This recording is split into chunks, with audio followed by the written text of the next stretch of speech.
art, but it's art for the sake of education and acknowledgement of a culture that is still very much prevalent within our lives. And today, of course, we have the great opportunity of having an amazing artist, which is Carole Robinson. Carole, she may not say that. This is Carole. An applause, please, because. And again, Carole works, as she will put it. It is not so much in terms of the use of art in the traditional way, but it's also in the historical way, and she will share more about that. But in reference to where you are and the place that you keep coming, some of you keep coming and you come and see different art. Somebody told me today, said, you know, Fred, this is completely different from everything else. Another thing that I noticed today was that our presentation started at 5 o'clock. Which is completely not normal, because normally, traditionally, we start at 7:30. So you brought people, and we had a beautiful crowd early enough, and we thank you for that. Today we're celebrating Black history, and Black history in the sense of the history not only as it pertains in the national or the U.S. or anything like that, but as it pertains in Peekskill. Because we do have an underground railroad, and we have a representative of that, Sister Fern, right there from the Fern tree, and also, thank you. I would like to say, responsible for the connection with Carole. But also, it is also the space that lends itself to showcase the art, but also it lends itself as a place to support our community. As you all know, and some of you know, or for some of you who do not know, benefit from this community, but from this gallery goes to Hudson River Healthcare, which is a leading organization, a leading community health center, which is not only for the service of providing healthcare services in the traditional way, but also in the education and the celebration of culture. Along as I am with Hudson River and all that, I would like to mention that a second and a third show, it will be taking place in February the 18th, the 19th at 1037 Main Street, Community HRH Care, the Founders Room, where we will have, again, an amazing, the showing of Carole Robinson and an introduction of the quilts, but also we're going to have there Richard Mubiru, who is a South African artist, which his work is really the life in South Africa. It is a reception that will take on Wednesday. It will be from 6 to 8 at the Founder's Mother at 1037 Main Street, but also on Thursday from 12 to 2. It will be for community as well as the staff. Hudson River Healthcare is not so much, again, in terms of celebrating the culture from just the community, but also from within. So it is important to us that we ourselves as staff and as members of the staff recognize that there is a diversity from within, so we try to celebrate as many culture. Now that I've finished with a commercial, I know that we're going to the real thing. First and most, before you leave, please, please, please sign the book. Just tell something about yourself and about what you feel about the work and what you're going to hear today from Carole. Second of all, make sure that you get a flyer, because I want to see you on the 18th and the 19th if you can, and there's free food, by the way. And then lastly, all the work that is up here is for sale. 40% of the work goes basically to Community Health Center, and that basically help and serve anyone who may not have the money or may not have the means to receive health care. After all, health care is a right. It is not a privilege, it's a right, and we all have the right to receive that. So please, please, please entertain, and thank you once again for being here, and I'm going to leave it to Carole and the people I get going to introduce. Thank you, Carole. I want to thank everyone coming out tonight in the cold. I appreciate it. It does my heart good. Someone's interested in my life. First of all, I'd like to introduce my husband. This is Yomi, and this is Nathaniel Bettis. We've known Nathaniel some 30 years now. He's close to 40 years, about 50 years. But I'd like to, and I really thank everyone for coming. These quilts that I have created were part of the Underground Railroad code system that was used by the the slaves to communicate time, when, where, how to travel when they were thinking about escaping. These patterns were committed to memory to the point where each one of these things meant a specific person, so a person or place or thing. And when they got out there into the wilderness, these certain things would trigger in their mind. If they saw something that one of these quilts was related to, they'd say, oh, okay, I know what the next one is, what I should be looking for out here, because the quilt were in order, in a certain order. I'm getting a little out there, but there's three books that I got most of my information from. One is called Hidden in Plain View. And another one is the Underground Railroad Sampler, which is where I got my pattern dimensions and things from. And the other one is called Stitched of the Soul. And as they went on, they didn't, a lot of the slave owners didn't like the slaves to really talk to each other too much, because they always thought they were conniving up something, going to do something that they had no business doing. So they couldn't tell them the plans that they were making. They had to use the quilts in order to get the community to see what was going on. So the first thing that they would look for, if someone would say, okay, well, we're gonna, they had a society where they sat down and they created this code system. And the first code that they would put up was monkey wrench. The monkey wrench is this quilt here. Monkey wrench was an integral part. It was also a person. It was a person who was the organizer of the escape. He would formulate when and where and how to travel. But it was also a tool that was highly prized by the blacksmith. And the blacksmith was a very noble profession, because the master always needed his wheels fixed. They always needed a gate done. They always needed sharpened tools. They needed pots. They needed pans. And that was the blacksmith's job. So this was a very important signal. This meant we're getting ready. And to be alert, because there's going to be more information coming.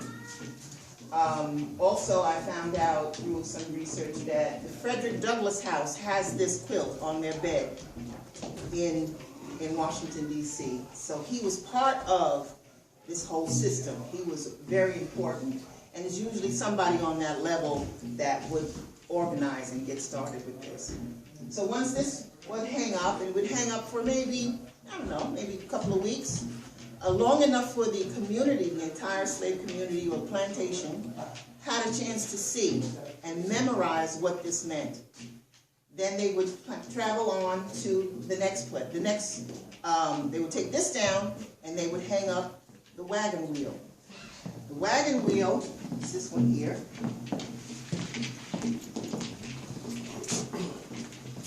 This is wagon wheel.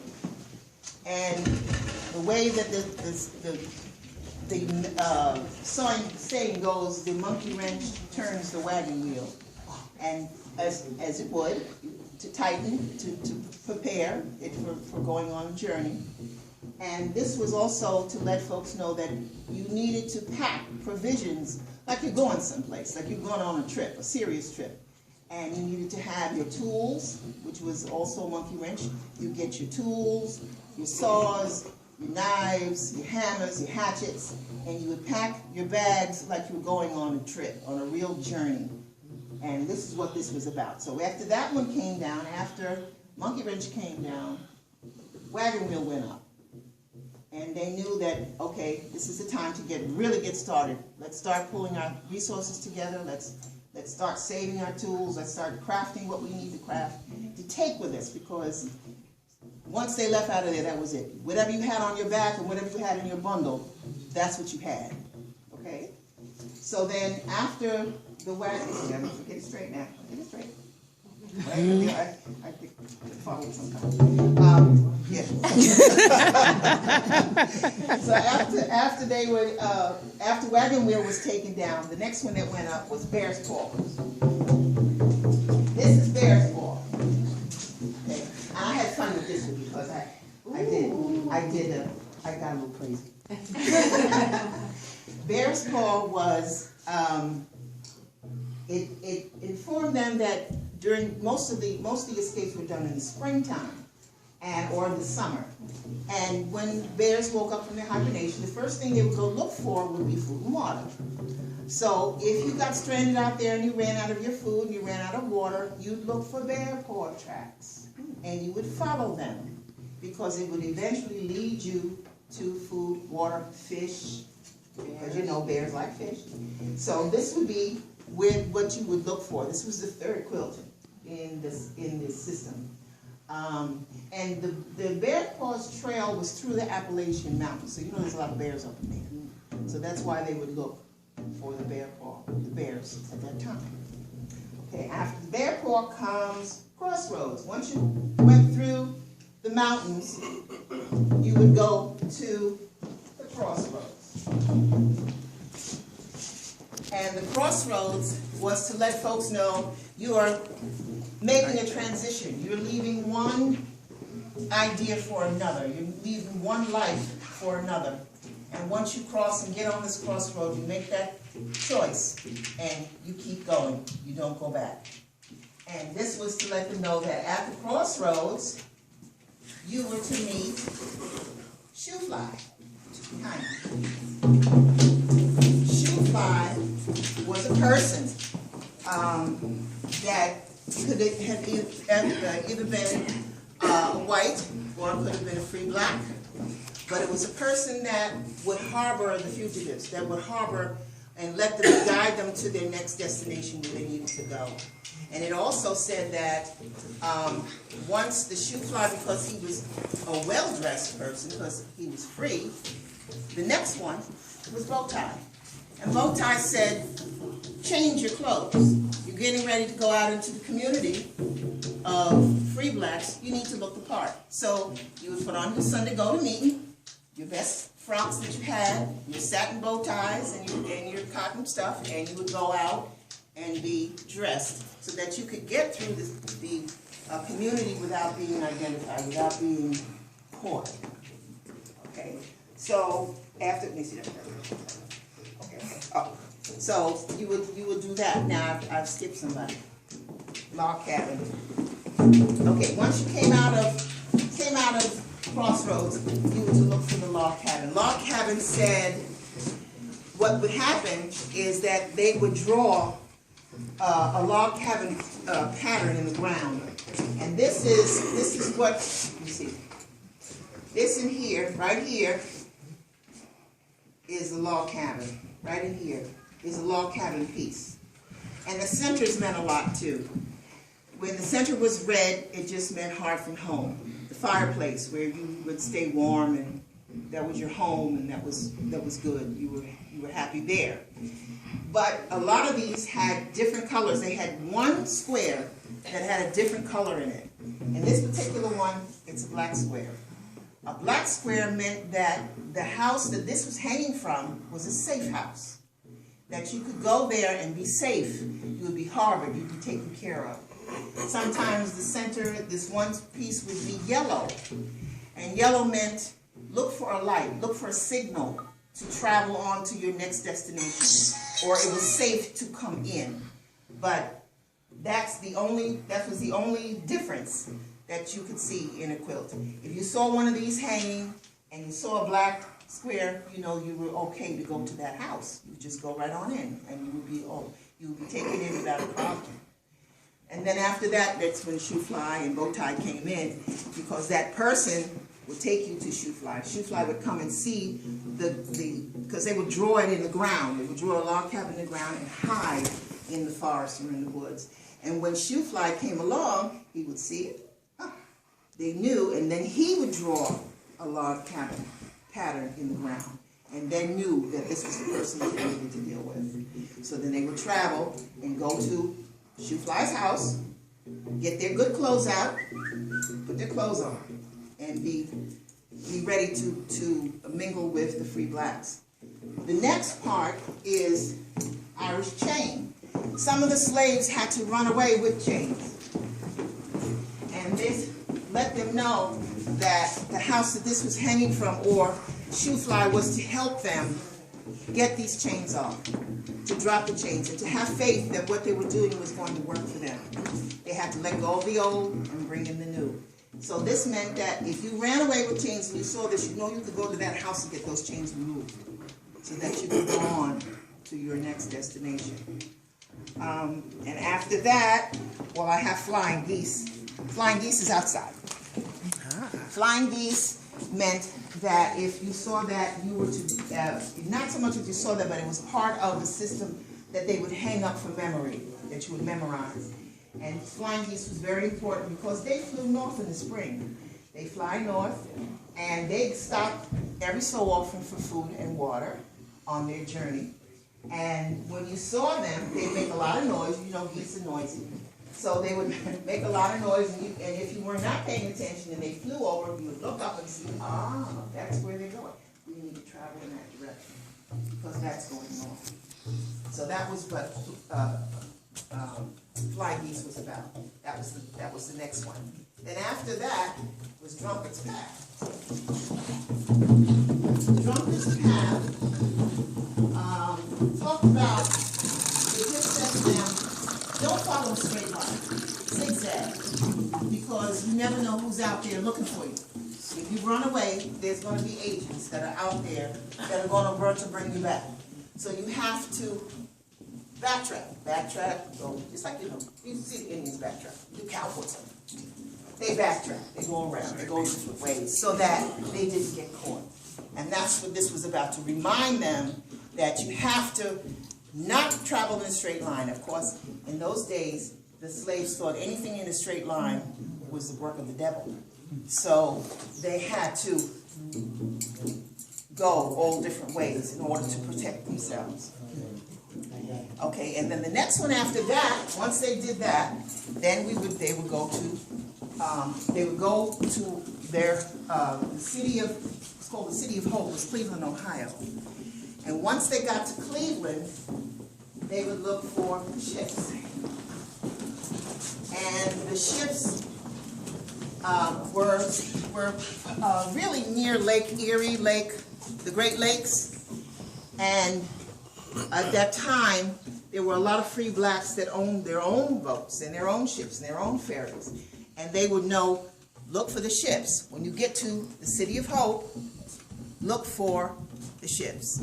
So that's what this was about, to remind them to do that. And they would ferry them across, and they would go north to Canada.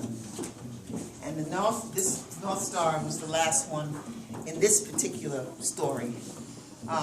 They knew that they had to follow the North Star, and they were going north. So this was to remind them when they got out there on the water, because nautical, you don't have anything to look at. All you have is a compass, or you have the North Star to guide you.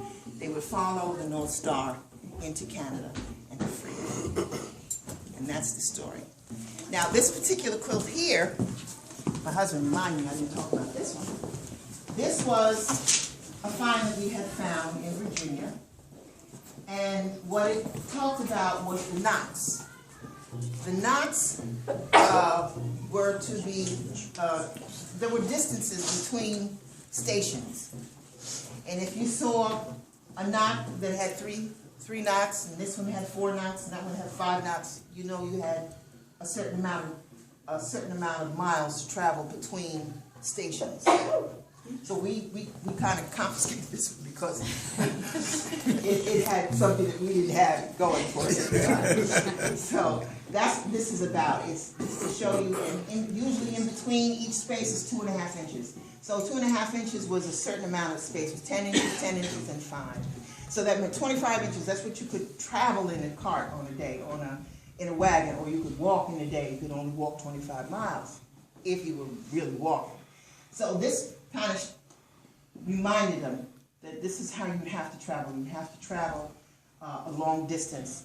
But this was something that, and I like the way that this is done because this is done in an old-fashioned way where the backing is rolled over and stitched down. It's not bound by binding.